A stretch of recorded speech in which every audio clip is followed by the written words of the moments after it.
Bienvenido de nuevo. Hoy es martes, 5 de mayo de 2026, y nos acompaña Seyed M. Marandi, profesor de la Universidad de Teherán y exasesor del equipo iraní de negociación nuclear. Gracias por volver a estar con nosotros. Vemos que, Seyed, han pasado muchas cosas en las últimas 24 horas. Ayer, Estados Unidos ya había anunciado de antemano que abriría el estrecho de Hormuz. Y durante todo el día recibimos muchos informes contradictorios sobre lo que estaba ocurriendo realmente. Así que espero que ahora, con la situación algo más estable, tengamos una visión más clara de lo que ha pasado en realidad. ¿Estamos volviendo a una guerra total? ¿O cómo interpretas tú la situación?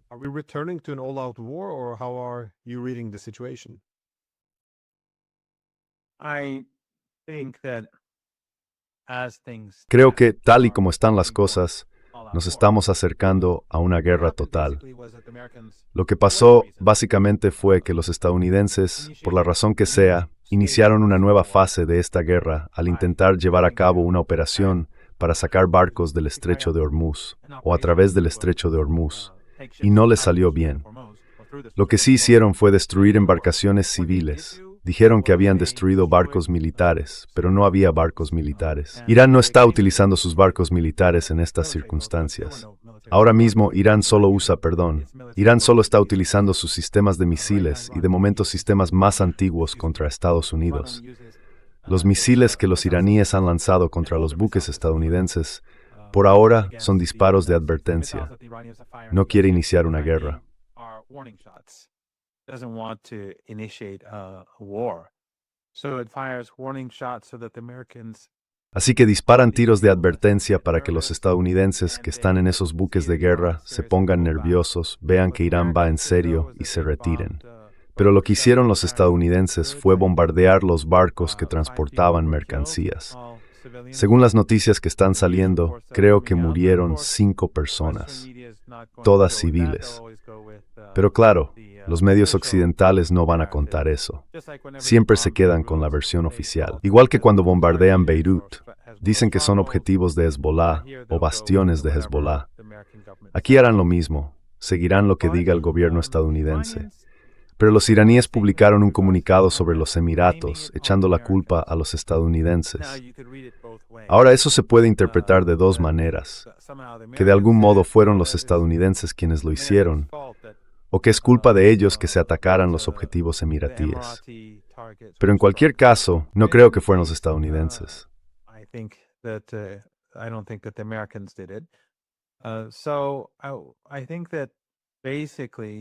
Creo que básicamente ayer no fue un buen día para Estados Unidos.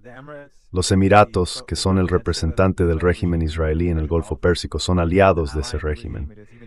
Incluso se están distanciando de otros países árabes.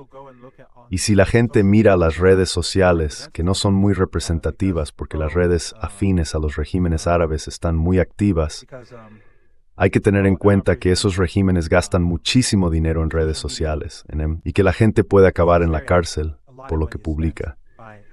En Qatar, en Arabia Saudí, en los Emiratos, invierten grandes sumas en redes sociales. Pero aún así, a pesar de todo eso en las redes y también en la calle, por lo que estoy oyendo, la gente apoya a Irán cuando ataca a esos países, excepto los wahabíes y los salafistas, que siempre fueron financiados por agencias de inteligencia, por el ISIS y por Al-Qaeda.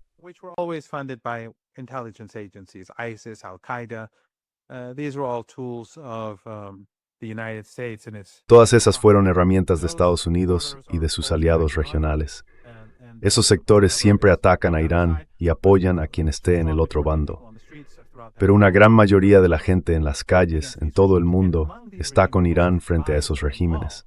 Y entre esos regímenes, el más despreciado de todos es el de los Emiratos Árabes Unidos, porque está abiertamente alineado con el régimen israelí. Se dice que hay tropas israelíes en el país ayudando a los Emiratos.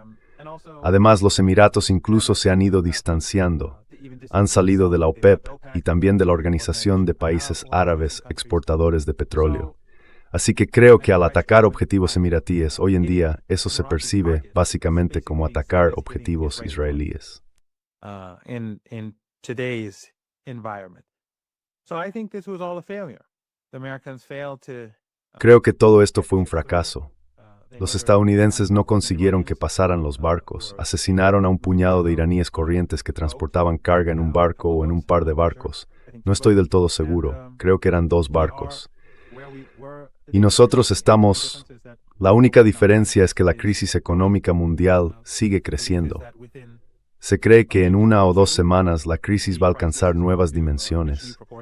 Hasta ahora es como un paciente con cáncer o alguien gravemente enfermo que solo muestra algunos síntomas como fiebre. Así que los precios altos del petróleo y de la energía en general, y el aumento del coste de los alimentos y de cosas por el estilo que la gente está notando, eso es la fiebre.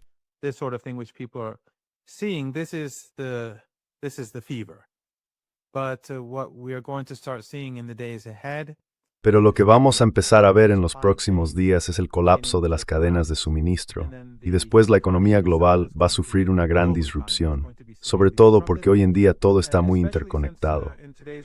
A diferencia de la economía iraní, que lleva décadas bajo asedio y funciona casi como una economía de resistencia, la economía global es extremadamente vulnerable, porque en esas cadenas de suministro, si se rompe una sola pieza, toda la cadena deja de ser ahorita. Estamos al borde de una guerra. Los estadounidenses han desplegado un gran número de tropas y también equipo necesario para esas tropas.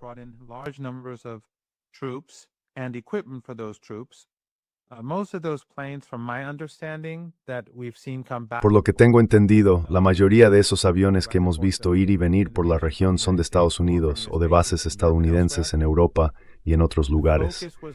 El objetivo principal era trasladar equipo para ofensivas terrestres. Y según tengo entendido, sus tropas son sobre todo fuerzas terrestres, con base en Kuwait, Bahrein y los Emiratos. Ahí es donde se prepararon.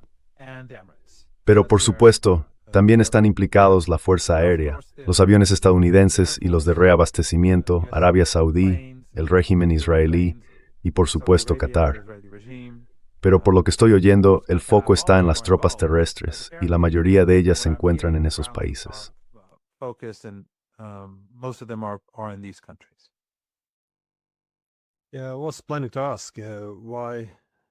Sí, tenía pensado preguntar por qué Irán estaba atacando a los Emiratos Árabes Unidos, digamos, de forma desproporcionada, en comparación con otros estados del Golfo, pero supongo que ellos han estado en primera línea contra Irán. Aún así, me resulta un poco desconcertante por qué los Emiratos parecen tan decididos a ir a la guerra con Irán, a diferencia de, no sé, Qatar o Arabia Saudí u otros. También quería preguntar cómo esperas que evolucione la guerra esta vez, porque la última vez, cuando empezó la guerra de 40 días, fue toda una sorpresa que Irán decidiera subir tan rápido esa escalada con Estados Unidos, es decir, cerrar el estrecho de Hormuz y atacar las bases estadounidenses. ¿Crees que esta escalada será, digamos, aún más intensa? ¿O piensas que Estados Unidos intentará controlarla, gestionarla? Porque da la impresión de que a los estadounidenses les cuesta mantener una guerra de alta intensidad durante mucho tiempo, simplemente por falta de munición.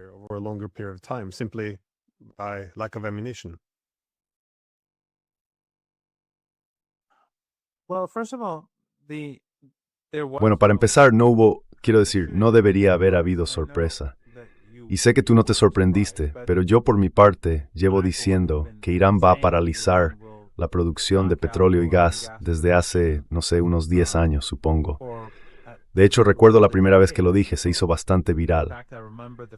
Bueno, una de las primeras veces que lo dije se hizo viral fue en Press TV.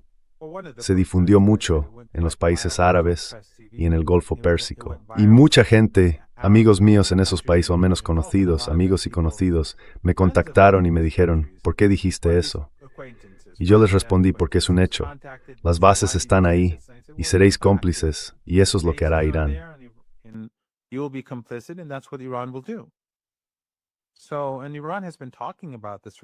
Así que Irán ha estado hablando del estrecho de Hormuz. Quiero decir, no es que yo tenga una mente militar brillante ni nada por el estilo. Los iraníes llevan tiempo diciendo esto. Si simplemente hubieran escuchado lo que los altos mandos militares iraníes han estado diciendo durante años, habrían sabido que esto iba a pasar. No hace falta tener una capacidad mental especial ni acceso a información secreta. Pero los estadounidenses, con esa visión excepcionalista, con esa forma de ver el mundo tan excepcionalista, ese es su mayor problema, creo yo, porque subestiman a todos los demás. Consideran que los demás son inferiores, menos inteligentes, menos sofisticados, menos capaces. Recuerdo que durante años los medios occidentales se burlaban de los misiles iraníes, se reían de ellos, los ridiculizaban.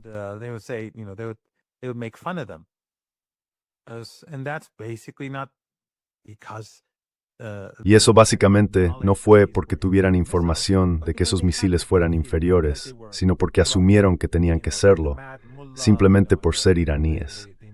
Ya sabes, eso de los mulás locos, los iraníes medievales y toda esa tontería que llevan repitiendo desde hace décadas. Así que creo que probablemente sabían lo que decían los iraníes, pero lo ignoraron y pensaron, bueno, eso es solo retórica desde Teherán. En cuanto disparemos un tiro, se rendirán. Creo que es difícil decir qué va a pasar porque tienes razón, los estadounidenses están escasos de munición. Pero además, no estamos lejos de la completa, ¿cómo decirlo?, de la completa aniquilación del suministro de petróleo y energía procedente del Golfo Pérsico. En la última guerra ya se causaron muchos daños.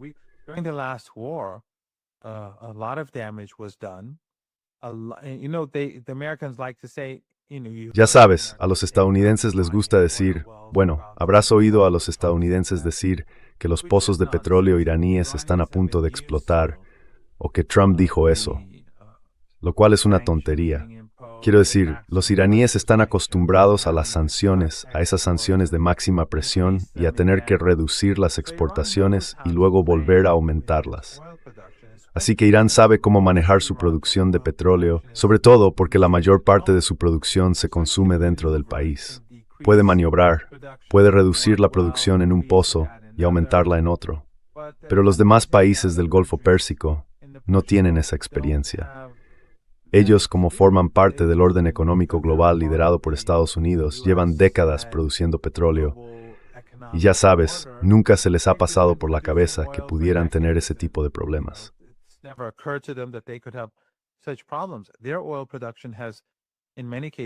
Su producción de petróleo en muchos casos se ha detenido casi por completo, y la de gas también está prácticamente paralizada. Y eso causa un daño enorme. Hay daños enormes en las instalaciones, en muchos de sus pozos de petróleo y de gas. Y luego, por supuesto, están todos esos barcos que se han quedado atrapados, y algunos de ellos están siendo atacados cada vez con más frecuencia.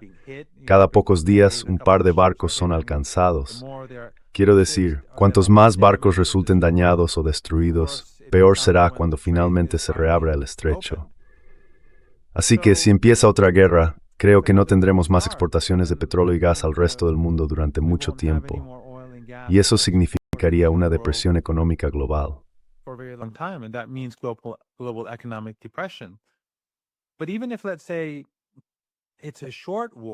Pero incluso si, digamos, fuera una guerra corta, porque tienes razón, los estadounidenses no tienen el tipo de munición que necesitan.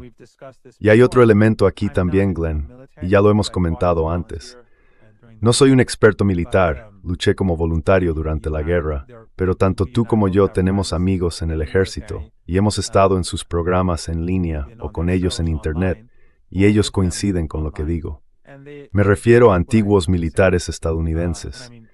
Y es que estamos en el mes de mayo, y para finales de mayo va a ser mucho calor y mucha humedad en la península arábiga, así que será mucho más difícil para las tropas estadounidenses poder desenvolverse con facilidad en un entorno así.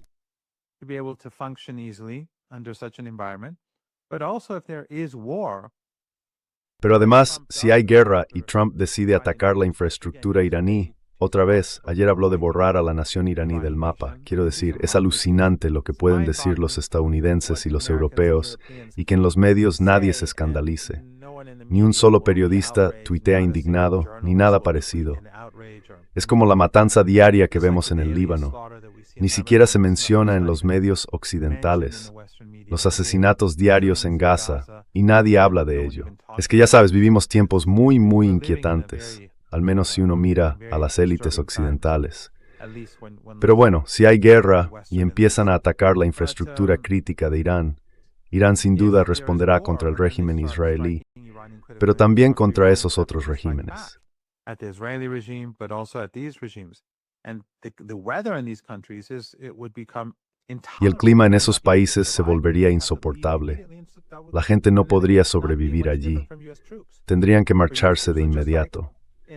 Y para las tropas estadounidenses no sería muy diferente. Igual que en Rusia o en la antigua Unión Soviética, cuando el invierno era casi un general más que ayudaba a los rusos a librar sus guerras, el verano sería muy favorable para el lado iraní. Así que la ventana de oportunidad para los estadounidenses se ha reducido y además tienen escasez de munición. Por eso es que fall of roads en Nametua. Primary Cordim irasiranias de son dicho que va a ser muy intensa.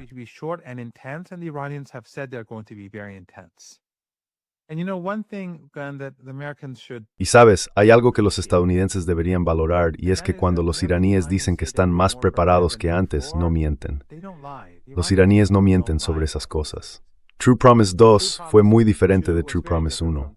Ambas fueron como ensayos, pruebas.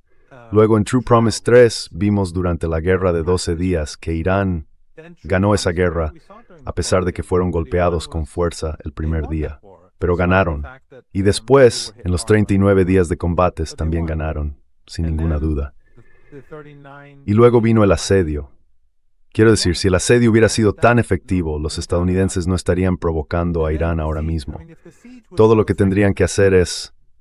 Bueno, ahora mismo los estadounidenses están llevando a cabo una guerra de asedio. Así que la guerra sigue.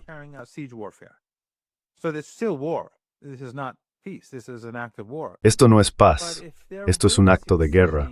Pero si de verdad estuvieran teniendo éxito, lo único que tendrían que hacer sería dejar de hablar, relajarse y esperar. La realidad es que el tiempo juega a favor de Irán, y ellos lo saben. La economía global se está hundiendo, o se dirige hacia el colapso muy rápidamente, y los iraníes están dispuestos a soportarlo. Si no fuera así, no tendríamos esta nueva operación. Trump no habría iniciado una nueva fase del conflicto. La única razón por la que lo hace es porque la guerra de asedio no está funcionando. Y creo que eso es otra señal de desesperación. Pero el problema es que, cuanto más esperan los estadounidenses, más nos acercamos al precipicio. Y tanto si lleva a cabo una operación como si no, la situación empeora, porque estamos cada vez más cerca del borde.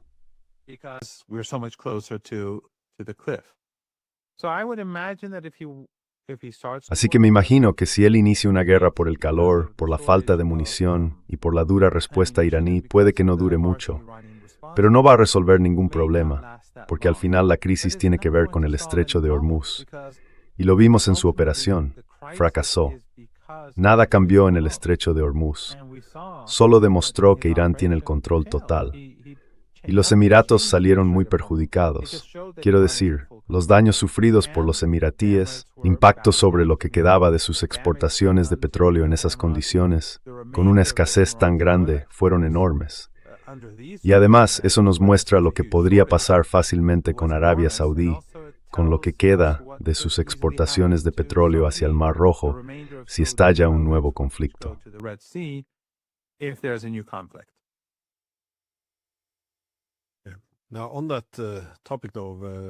Ahora, sobre ese tema, la forma en que los medios han estado menospreciando las capacidades militares de Irán es algo muy habitual, una especie de autoengaño, por así decirlo. Y hay un libro que recomendaría a los espectadores, escrito por un superviviente del Holocausto, Victor Klemperer.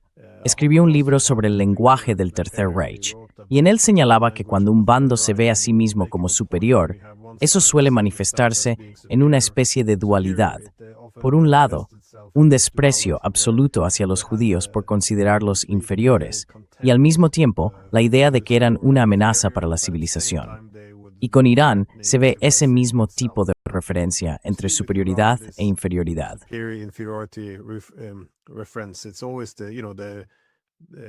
Siempre se parte de la idea de que están atrasados, que no pueden fabricar un dron que funcione o misiles, pero al mismo tiempo se dice que Irán es una amenaza enorme para todo el mundo. Y claro, que tenemos que luchar, que lo único que falta es voluntad. Si uno lucha, todo se desmorona. Y hacen lo mismo con Rusia, por cierto. Dicen que es una gasolinera disfrazada de país, pero también una amenaza para toda la civilización. Aún así, insisten en que hay que luchar y que si lo hacemos, caerá bastante rápido, porque en el fondo son débiles. Y lo mismo con China. La única razón por la que tienen buena tecnología es porque nos la robaron, pero aún así se les considera una amenaza enorme. Así que, si simplemente apretamos las tuercas en la guerra económica, seguro que acabarán desmoronándose.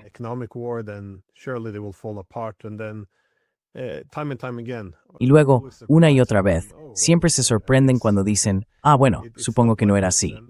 Y creo que eso viene no solo de los últimos 30 años de unipolaridad, sino de 5 siglos de dominio occidental, que inevitablemente alimentan cierta autoilusión. A menudo acaban con esas dos ideas a la vez, el deber y la superioridad. Es decir, lo ven como algo débil, pero al mismo tiempo como una gran amenaza. Es algo interesante de analizar, pero mencionabas algo muy curioso. Los estadounidenses decían que el bloqueo a Irán estaba funcionando. Eso era lo que los políticos y los periodistas repetían cada día para tranquilizar a todo el mundo. Y sin embargo, aunque decían que funcionaba, en realidad estaba asfixiando a Irán.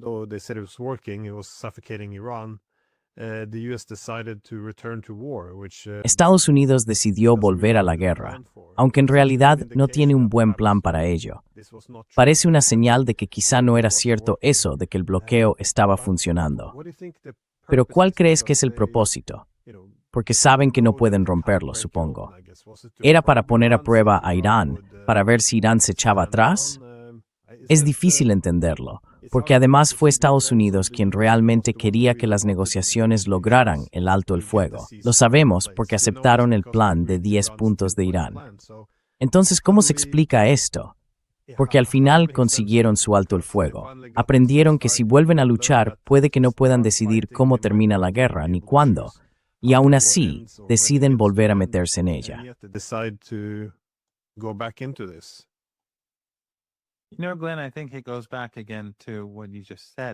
Sabes, Glenn, creo que volvemos otra vez a lo que acabas de decir, que estas narrativas no tienen que ver solo con los últimos 30 años. Son el resultado de 500 años de imperio. Así que, incluso cuando sus acciones llevan a resultados inesperados, porque sus predicciones parten de esa sensación de superioridad y de esa supuesta falta de desarrollo, estupidez, ignorancia o inferioridad del otro, o de los iraníes en particular, y probablemente de los iraníes más que de nadie. Incluso cuando eso ocurre, su mentalidad no cambia. Por ejemplo, ellos esperaban que Irán se derrumbara en la guerra de 12 días, y las embajadas occidentales en Teherán reaccionaron de esa manera. Estaba claro que esperaban un colapso, como en un par de días.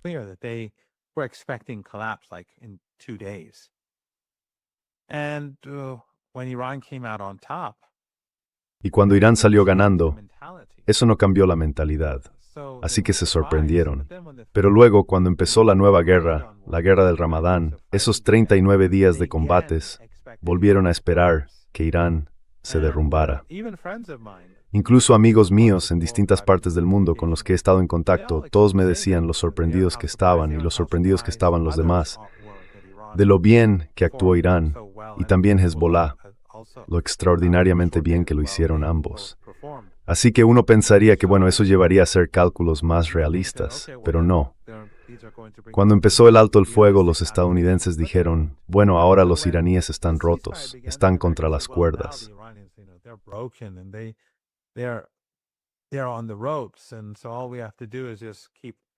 Así que todo lo que tenemos que hacer es seguir amenazándolos con reanudar el conflicto, como si no hubieran sido ellos los que pidieron el alto el fuego desde el principio.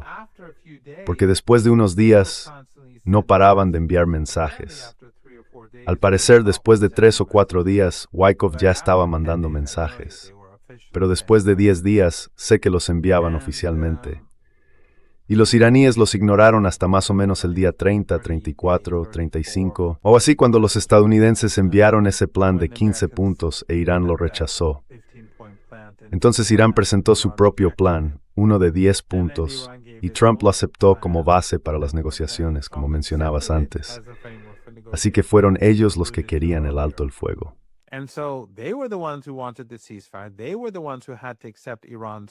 Fueron ellos los que tuvieron que aceptar las condiciones de Irán para el acuerdo, y por eso atacaron a Trump. Pero claro, luego vuelven a esa vieja mentalidad de que, ya sabes, están contra las cuerdas. Vi un video de un supuesto experto en Irán, no quiero decir su nombre, ni siquiera merece que lo mencione, pero decía algo así como que los iraníes están tan desesperados que están intentando entrenar delfines para atacar barcos estadounidenses. Creo que tú también lo tuiteaste, yo desde luego lo hice. No recuerdo si vi el tuyo antes o después, la verdad. Pero es que vamos, son personas completamente, en fin, nada serias. Y aún así son a quienes escuchan en Washington.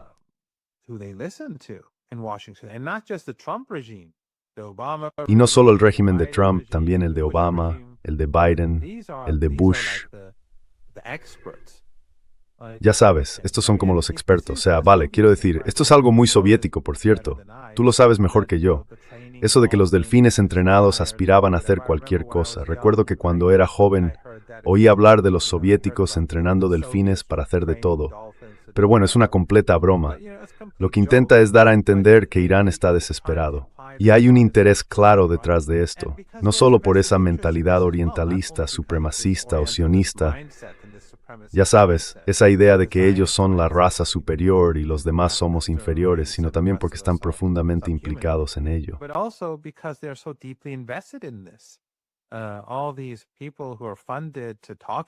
Toda esa gente que recibe financiación para hablar de Irán lleva diciendo lo mismo toda su vida. No van a cambiar de repente y decir, en realidad los iraníes son muy inteligentes, son muy buenos, son muy sofisticados, su Estado y su Constitución funcionan de maravilla, y su líder ha sido asesinado en plena guerra por una superpotencia. No, no van a decir eso. Van a seguir repitiendo, de una forma u otra, el mismo relato, pero justificándolo con pruebas de aquí y de allá. Así que en el fondo, nada ha cambiado realmente. De nuevo, todo esto es especulación por mi parte, solo para intentar responder a tu pregunta. Creo que durante el periodo de alto el fuego y después, Estados Unidos hizo esto, brillante, según ellos mismos, porque decían que era brillante, el asedio a los puertos iraníes.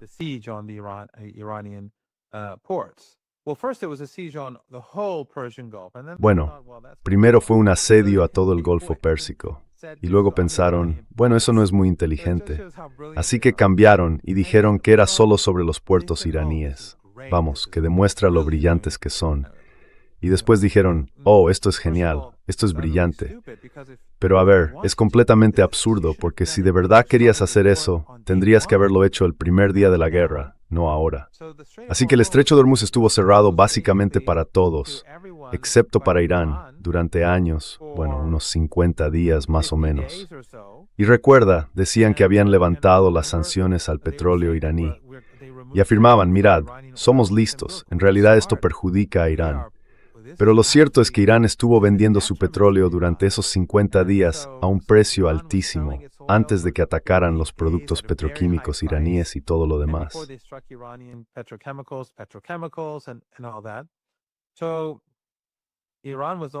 Así que Irán era el único que estaba ganando mucho dinero.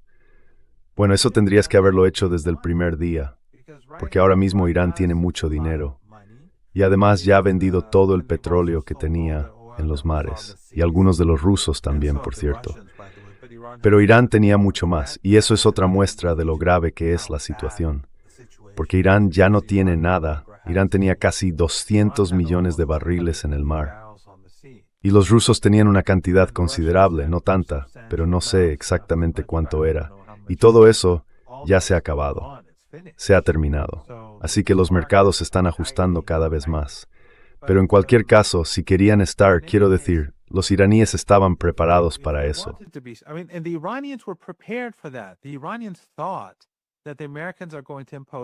Los iraníes pensaban que los estadounidenses iban a imponer un bloqueo en el Golfo Pérsico desde el primer día. Así que ya tenían planes para empezar a comerciar con Pakistán y con otros países, buscando mercados en los países vecinos para su petróleo y demás. Pero los estadounidenses hicieron justo lo contrario. En cualquier caso, finalmente, después de unos 50 días, comenzaron su brillante bloqueo. No estaban pensando que la economía global se dirige hacia y te aguantan mi firma taufin precipicio, Gord. Es ahora lo único que van a hacer es empujar un mismo rápido.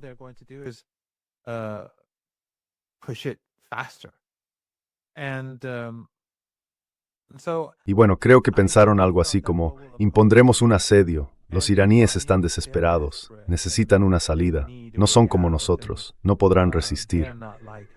Otra vez, la misma narrativa, la misma mentalidad. Así que la guerra, las capacidades de Irán durante esos 39 días, todo eso quedará en segundo plano. Empezarán a escuchar a sus supuestos expertos en Irán diciendo que están desesperados en casa, que la situación económica es terrible. No sé, quizá, si la semana que viene, por ejemplo, unas 50 personas se reúnen en algún sitio diciendo que necesitan trabajo, se centrarán en eso y dirán, mirad, el régimen está a punto de colapsar. Ese tipo de cosas. Y luego seguirán exactamente por el mismo camino.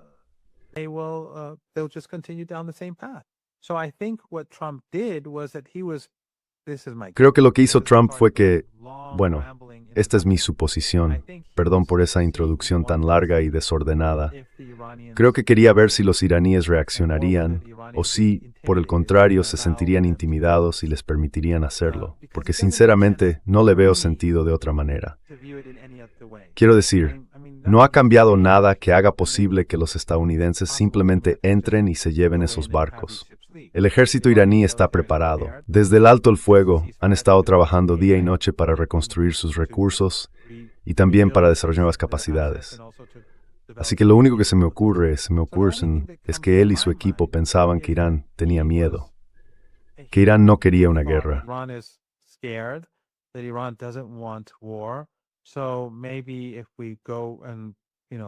Así que quizá, si salimos y decimos que vamos a eliminar esos barcos, los propios iraníes pensarían y dirían que no es buena idea interponerse ni responder para impedirlo. Y por supuesto, ocurrió justo lo contrario. Así es como yo lo veo. Ahora, puede que dentro de unos días salga algún reportaje en un periódico estadounidense diciendo que esto no era más que otra idea absurda y sin usar de Hexeth o algo por el estilo, y que hay otra explicación distinta. Pero es lo único que se me ocurre, que pensaban que, bueno, Irán está cansado, está agotado, tiene miedo y está desesperado por acabar con esto. Así que ahora entraremos, sacaremos esos barcos y no se atreverán a atacarnos. Algo así.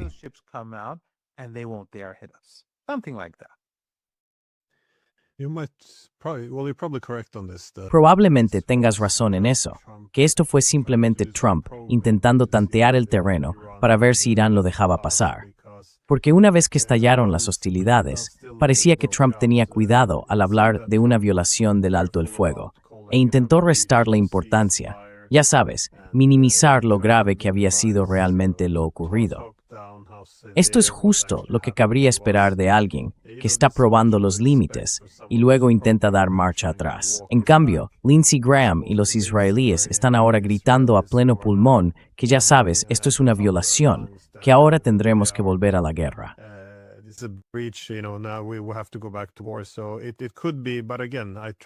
Podría ser, sí, pero, de nuevo, intento no prestar demasiada atención a lo que Trump dice realmente. Aunque puede que tengas razón en eso. Es sí, esa clase de expertos a la que te refieres. Es interesante, porque mira, yo siempre les decía a mis estudiantes, cuando daba clases en el Departamento de Policía, Inteligencia y Lucha contra el Terrorismo, que nunca hay que odiar a los enemigos ni a los oponentes, porque en cuanto los odias, ya no puedes hacer un análisis serio. Y el problema creo es que ahora en Occidente hay una tendencia, casi una obligación, a odiar a los oponentes. Da igual si son los iraníes, los rusos o los chinos. Y creo que así es como se forma esa clase de expertos.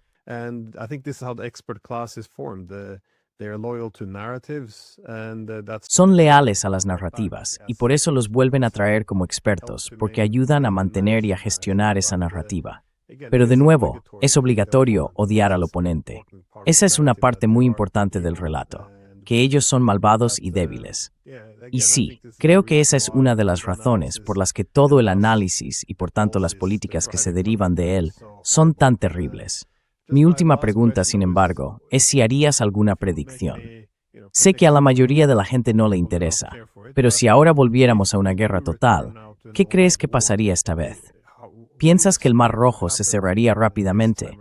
¿Que los Emiratos Árabes Unidos se implicarían más? En fin, ¿qué esperas que ocurra?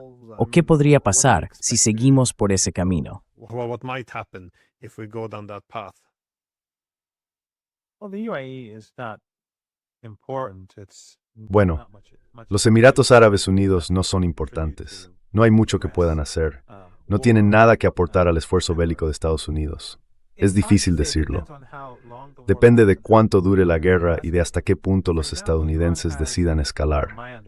Por ejemplo, Irán tiene, según tengo entendido, la capacidad de hundir buques de guerra estadounidenses a bastante distancia. Eso me lo comentó alguien bastante fiable hace un par de semanas. Pero los iraníes nunca lo hicieron porque tienen un plan. Because they have this plan. Eso está relacionado con la escala de escalada. Depende de hasta qué punto los estadounidenses suban por esa escala. El Mar Rojo, su cierre, tiene mucho que ver otra vez con hasta dónde lleguen los estadounidenses en esa escalada, o incluso con un posible ataque desde Yemen hacia Arabia Saudí. Lo mismo ocurre en Irak. Las capacidades iraquíes van mucho más allá de lo que Irak hizo, aunque la resistencia iraquí fue muy activa durante la guerra. Pero el nivel de aumento de sus acciones ofensivas depende de la escalada. Así que creo que mucho dependerá de lo que hagan los estadounidenses, de la intensidad de los ataques, de cuánto duren y de cuáles sean los objetivos. Si los estadounidenses, porque es posible, y estoy de nuevo especulando, optan por un ataque de 2 o 3 días, algo corto, y luego quieren decir, vale, ya hemos ganado.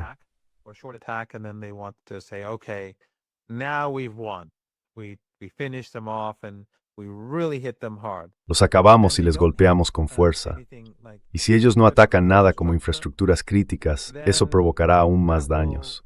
Irán responderá, contraatacará con dureza, bombardeará Irán, lanzará misiles, muchos misiles, contra Israel, contra el régimen israelí, contra objetivos de Estados Unidos y también dentro de esos países. Pero ese escenario sería más limitado. Ahora bien, si Estados Unidos empieza a atacar las centrales eléctricas de Irán, como ha amenazado, entonces creo que eso sería el fin de los países de la región del Golfo Pérsico. Lo llevo diciendo desde el principio de la guerra. Eso sería el final. Y he estado diciendo a la gente de esos países, como ciudadano, que deberían estar preparados para marcharse si eso es lo que va a ocurrir.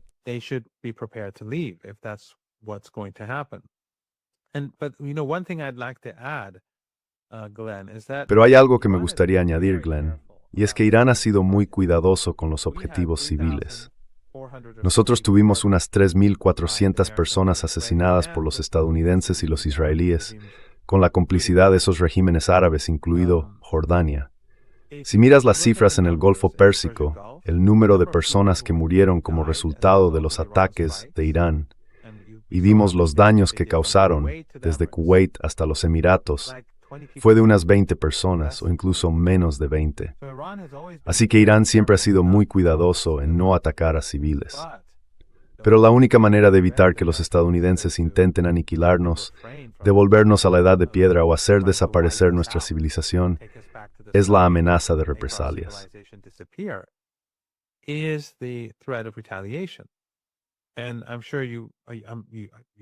Y seguro que recuerdas perfectamente que cuando atacaron el yacimiento de gas South Pars de Irán, los iraníes respondieron con mucha fuerza contra Qatar y los Emiratos.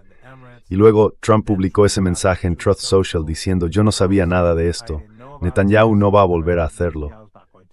¿Por qué? Porque Irán dijo, si vosotros escaláis, nosotros también vamos a escalar. Vamos a responder y vamos a golpear aún más fuerte.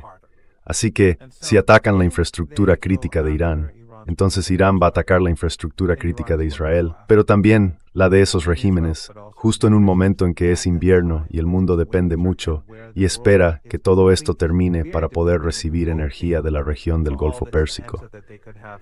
Así que si sus centrales eléctricas son atacadas y solo les quedan unas pocas,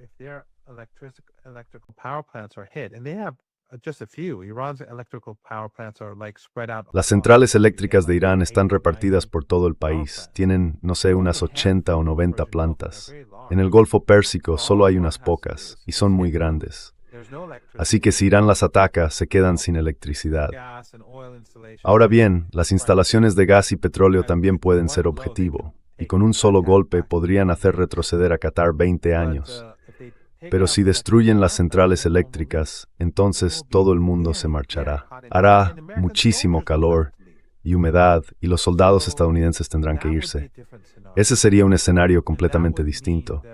Y eso significaría que sin duda nos encaminamos hacia una depresión global, no una recesión. Una depresión global que duraría años. Pero incluso si el conflicto es breve, las cosas empeorarían, porque las negociaciones y un alto el fuego real se retrasarían aún más.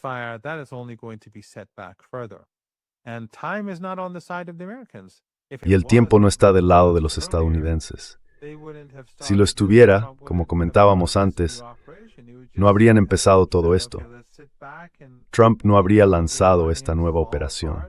Simplemente habría dicho: vale, esperemos a que los iraníes se desmoronen como se suponía que iba a pasar al principio de la guerra de 12 días y al principio de esta guerra. Y luego habrían pasado a otra cosa, a ir a matar a los cubanos y masacrar al pueblo cubano, que es lo siguiente en la lista. Ojalá, y esta es la esperanza en Irán, esto es lo que dicen los iraníes, que podamos debilitar tanto a los estadounidenses que ya no sean capaces de ir contra los cubanos y que los venezolanos puedan recuperar su país. En cualquier caso, creo que todo depende del nivel de escalada, de cuánto se prolongue esa escalada.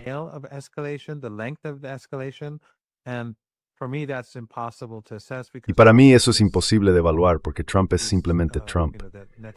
Ya sabes, Netanyahu y los sionistas quieren una guerra larga y brutal. Creo que probablemente él no quiera más guerra. Así que puede que siga su camino, o puede que se quede a medio camino con una guerra más corta, sobre todo, como dije, por el calor y todo eso. Pero depende.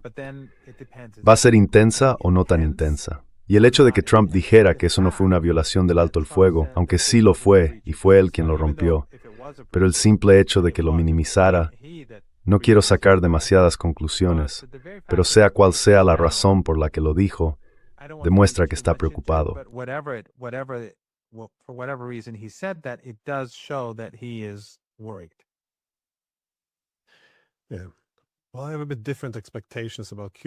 Bueno, tengo unas expectativas un poco diferentes sobre Cuba. Creo que después de una derrota humillante frente a Irán, Estados Unidos, o Trump en particular, necesitaría conseguir una victoria. Así que no creo que una victoria de Irán sea necesariamente buena para Cuba. Pienso que sí, que Estados Unidos no actuaría con más moderación. Más bien tendría que, digamos, buscar otra victoria.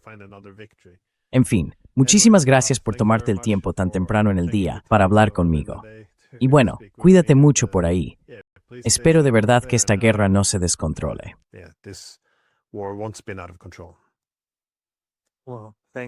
Gracias, Glenn. Siempre es un placer y siempre un honor. Y ojalá que, tanto en nuestra región, en el Caribe o en cualquier otro lugar, la gente vea tiempos mejores por delante.